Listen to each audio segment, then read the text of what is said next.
Hello and welcome. This is the VCD Roundtable number 51, and today's topic is why we at least think that CSPs should take advantage of the market opportunity of AI. So today's talk is not going to be so much around how a CSP can potentially utilize AI, but more about the fact how can they offer AI for their customers and why we think that makes any sense. But before we get started, let's welcome everybody who is joining today's session, throwing the ball over to Tobias.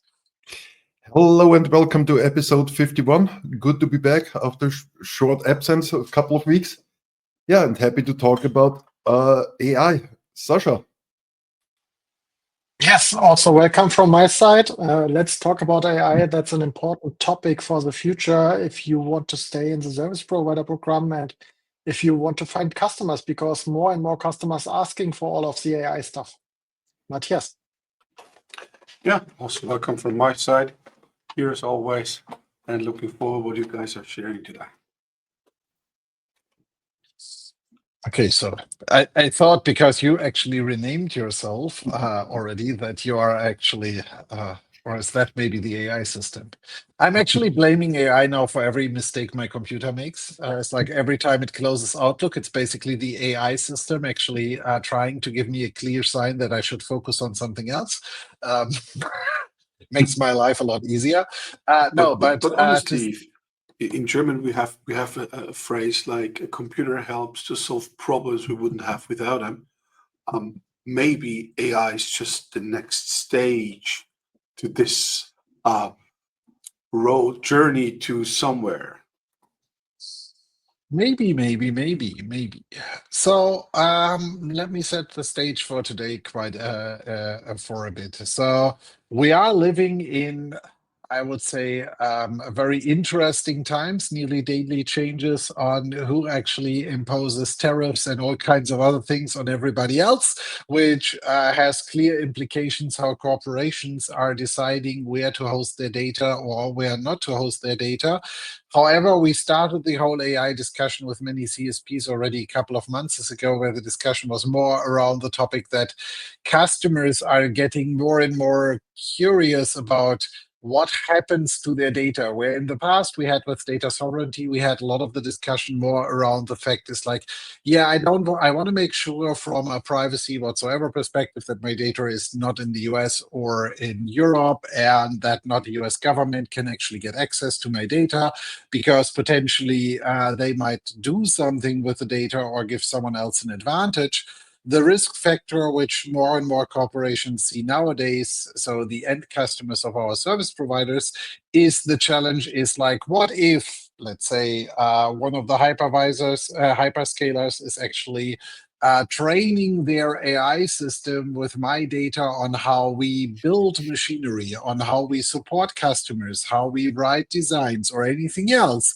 How can I actually be sure that if they train my tenant of the AI engine, that learned knowledge, even if it's only the procedural pieces, are not actually going to be applied to any of the other AI engines, which then actually favor my competitor. So there is no longer just the demand of data sovereignty for protecting myself against a misbehaving government organization somewhere. The threat is now being seen by more and more customers. It's like, how do I handle that if the trained system is actually going to do something with my data? Which then, when we take it from there, brings up not a complete new, but actually an intensive business model for smaller or local service providers, which can solve these problems, especially for smaller and medium-sized customers who cannot afford to buy their own GPU stack, who cannot afford to build all the infrastructure. But it also brings up a lot of challenges for these CSPs, because from my personal point of view, and I'm going to talk about that intensively on a few conferences in the next couple of months with keynotes, is the challenge is just providing the hardware or the baseline as a service CSP is not going to be good enough. You need to also help the customers potentially with the data services. You need to provide additional services on top of that. because just hardware as a service or infrastructure as a service is not good enough. That being said, that's enough for me from an intro perspective. Toby was nodding the whole time, so throwing over the ball to him for now. Thanks for that. No, you just mentioned perfectly. That's the reason why we are talking about private AI already. So many customers, many end customers from a CSP perspective, clearly referring that they say, hey, I'm not available that a hyperscaler AI or a public reachable AI, you call it, you name it, is learning my highly confidential production data and how we can produce stuff and how we can support our internal teams with AI, and not we are not available to share them with any kind of other competitors, and also not with a public available learning engine. So that's the reason why private AI has been introduced and why it more and more becomes interesting that service providers need to be capable of providing private AI. But also on the other hand, what you're referring to, it's not only that you need to have a stack in place where you can say, hey, okay, I can offer you an AI space. You need also to be capable of supporting your customer, how he can involve in the whole AI story, and maybe also then bring in additional components around containers, around the whole engines behind AI, that this is the part where the customer comes in and says, okay, I need a solution, how we can introduce a chatbot, for example, for our internal development team, that they can ask their question, that they can get support there. That's the whole story, or the whole roadmap we see already, and we more and more should be capable of providing this to the customer. And I think one of the interesting pieces is, which proves my point, which I made several times in the last couple of years on the whole data sovereignty discussion, is in the end, the customer is driving the decision. It is very obvious with the discussions we now have is that the majority of customers didn't care if potentially a US government might get access to their data.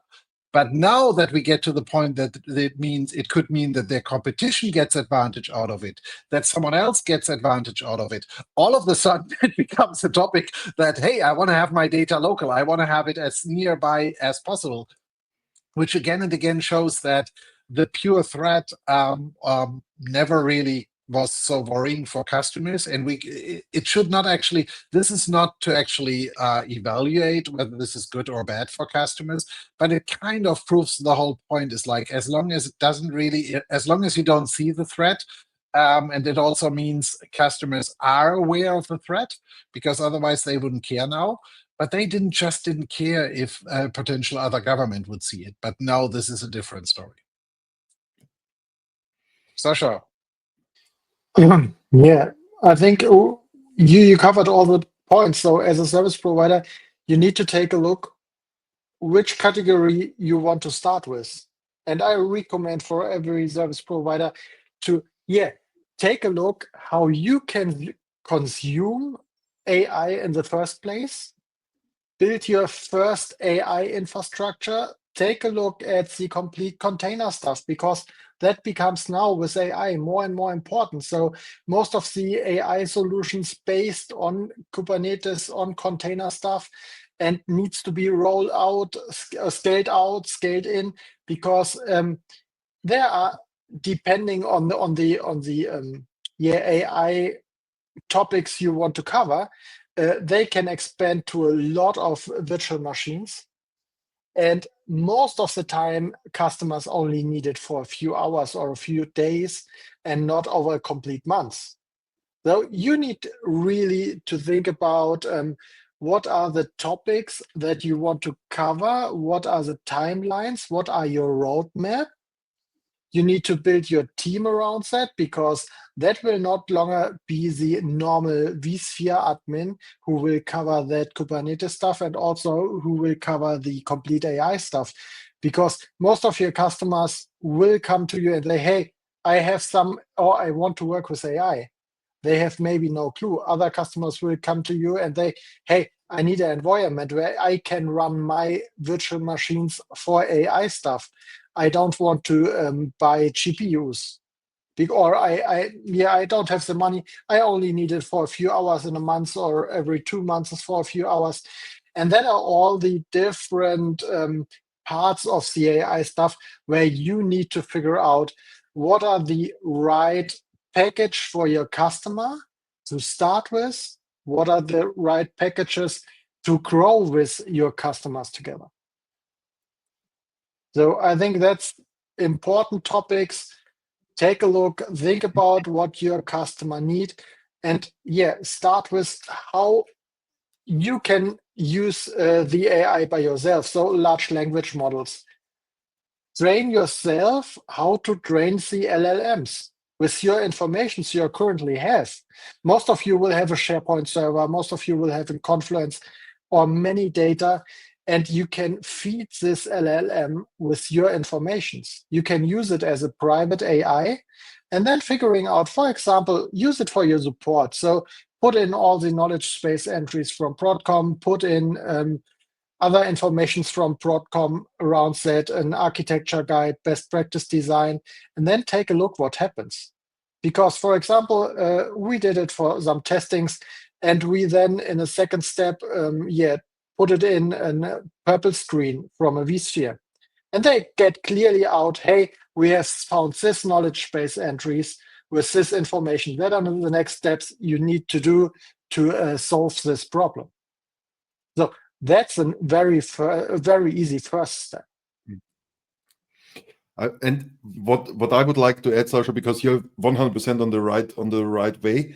But what I would like to add here is also you mentioned already the kind of support, but also adding support for your customers that they can have a look how they can configure something in their VDC, how they can create VPN stuff and stuff like this, and get support out of it. Because this is a good starting point to build a framework, to set up a framework, how you quickly can support your customers without having the amount of tickets, without having anything around. And clearly the customer gets support. Hey, how can I set up a site-to-site VPN between from a tenant to my data center or to my on-prem location, whatever, and stuff like this. Would also be a good starting point. Create your chatbot. Yeah, chatbot. At the end, it is Easy a chatbot. enough. Yeah. Yes, enlighten us. No, I just would like to throw a different some different thoughts into the equation, because I like all the approaches and ideas they come up with, but as a CSP, from my point of view, we should not start with ask the customers what they would like to have in terms of AI or private AI, however you name it. I could name my AI site, for example, but no, just kidding. So I think as a CSP, even if you start with a new topic like private AI, you should start to build a product of which you think your customers might need it. And that drives standardization. If a CSP again starts to talk with all the customers, every single customer might come up with a different idea of private AI consumption they would like to have. And then there is no standardization, no automation, no standardization and automation. It's a nightmare to troubleshoot the infrastructure. So I think, again, product and packaging is key to achieve a manageable infrastructure.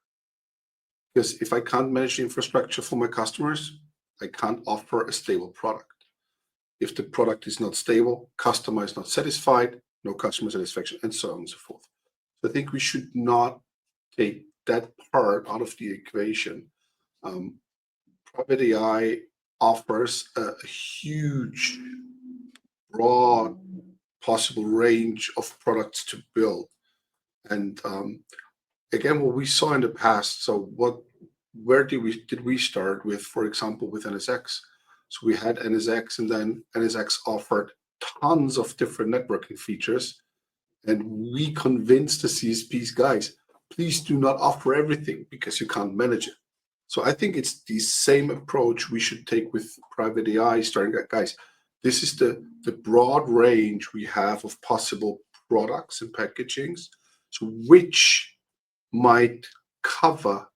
single product solution might cover 60% of your customers or even 50%. So that's a big bunch of customers you can cover with. And then you start coming up with the second product and so on and so forth. So I think we should stick with the old approach, even though we're talking about a fancy new topic. That's right. That's one approach.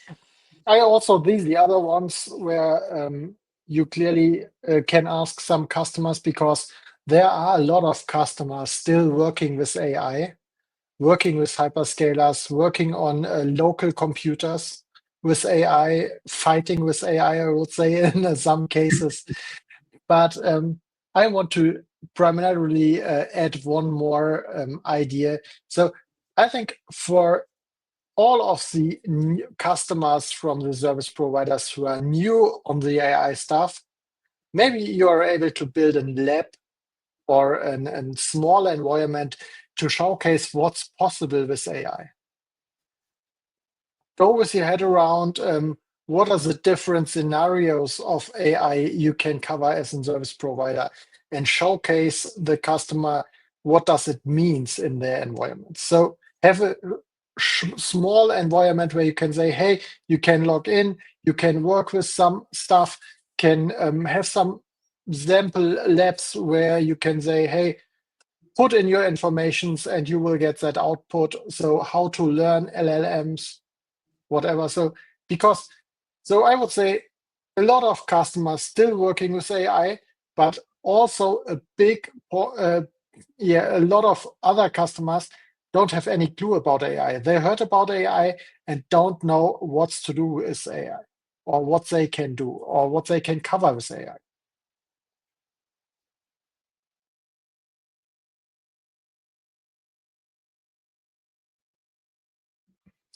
And I think the one of the other points we had discussions about with the CSPs lately at the events, like in Hamburg, for example.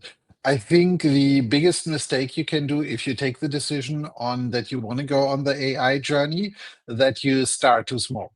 Because in reality, you will not get away with just buying 2 GPUs and then hoping that everything is going to work out and that is going to be enough for your customer base or anything like that.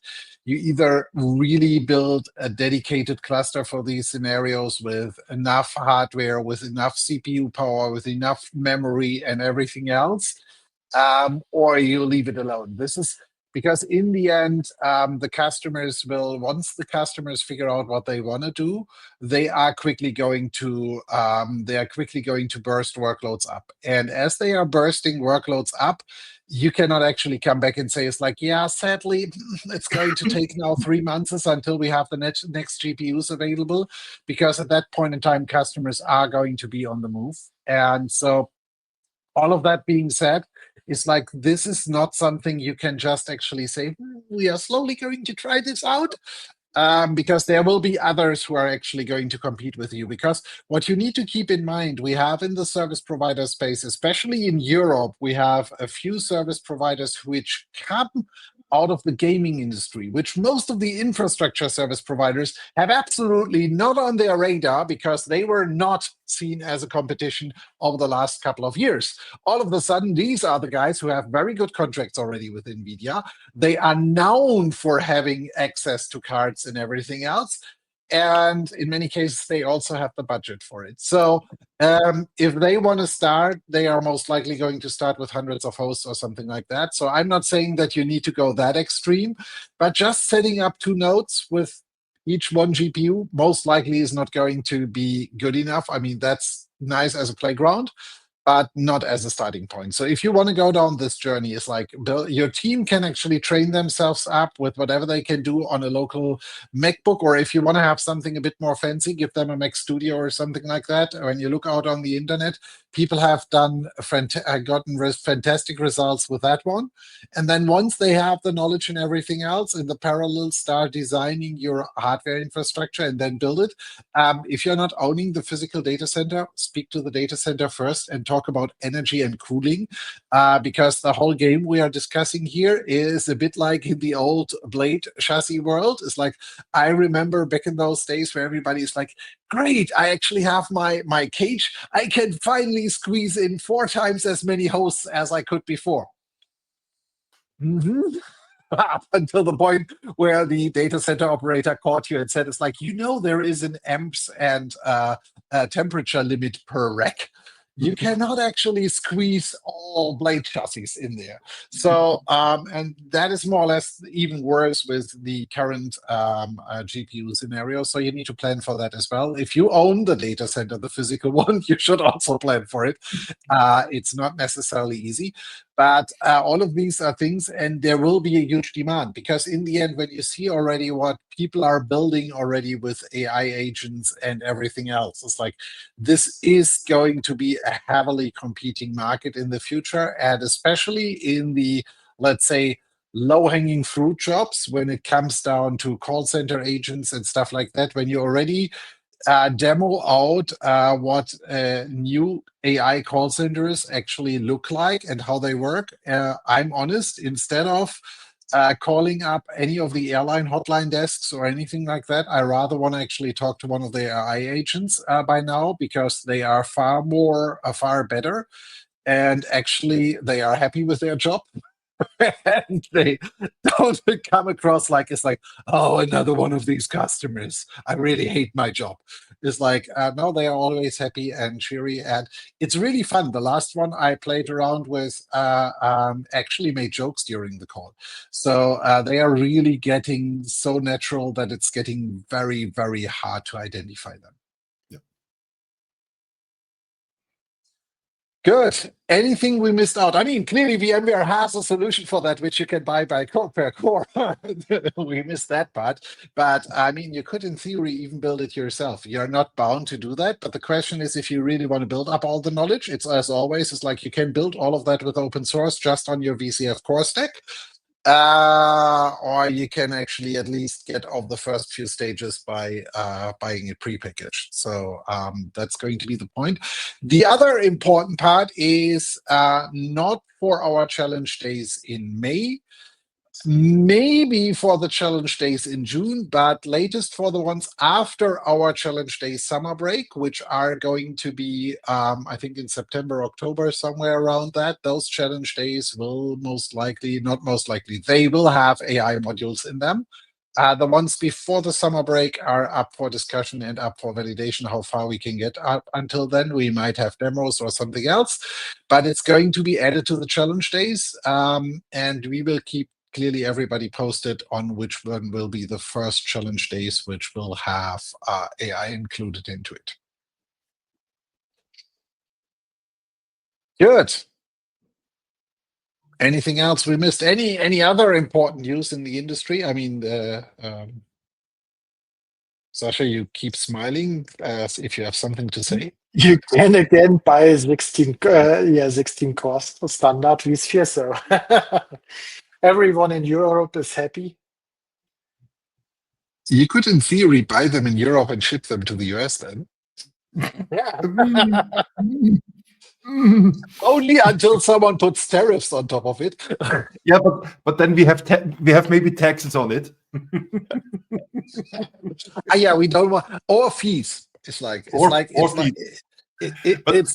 our new government program we have in Germany in place. It's like, we don't get new taxes, we only get new fees and services and other things which we have to pay for. So wait until they learn the nice term of license. Yeah, we never invite them here to Dubai. Oh. But we have. But they know the term license already. We did that for mobile phone frequencies for many years. So the generic concept of licenses is applicable. So don't get them started. It's like they create enough chaos already.